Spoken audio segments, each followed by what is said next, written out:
So I will say, as you are a young leader coming in, for the most of you, young to the profession or just young in age, is to try to set boundaries on work life balance.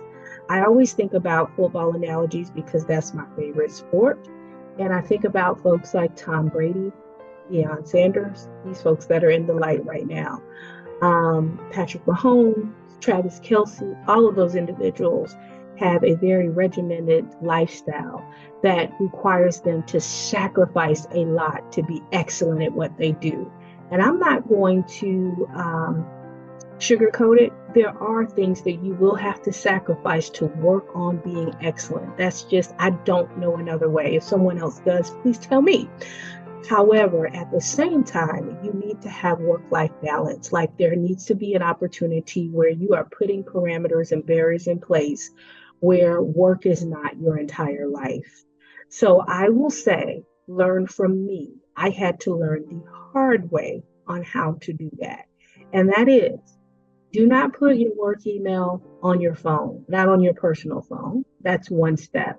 However, if you do, turn it off in the evening and on the weekends so that you can have time to be balanced and share those moments with your family members or anyone that you so choose or just by yourself.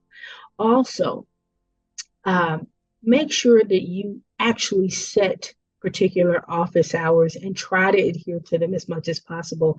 There will be times that you won't, but make sure that you try to do that. Also, put into practice some type of regimen where you are expressing some type of gratitude for where you are and what you are doing, and then also having moments of reflection and focus. Incorporate that into your day. It will energize you. It'll show you where there are pitfalls as well as where you're excelling and allow you to appreciate that and you continue to move forward.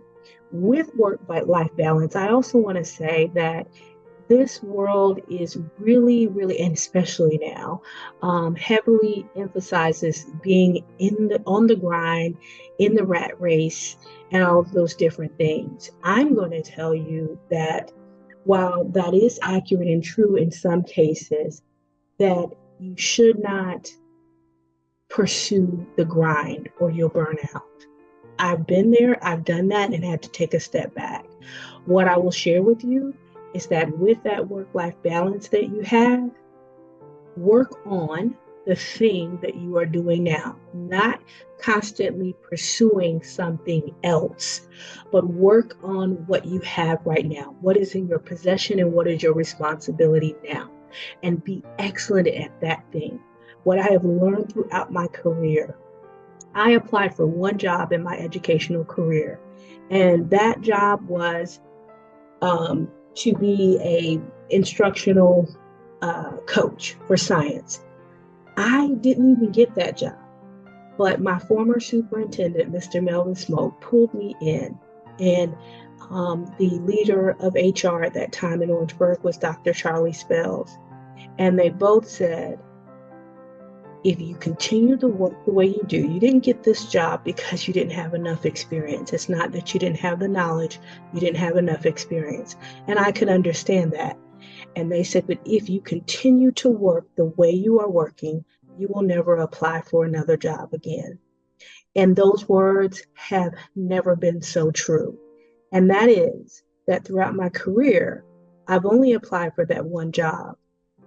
Everything else, I was asked to be a part of it because of the work ethic. So that is why I say focus on being excellent at what is in your possession right now. That's a key skill, and that is a key principle to live by. Work on what you have right now, be excellent at that, and watch the opportunities come in that you could never imagine. That is my advice to you.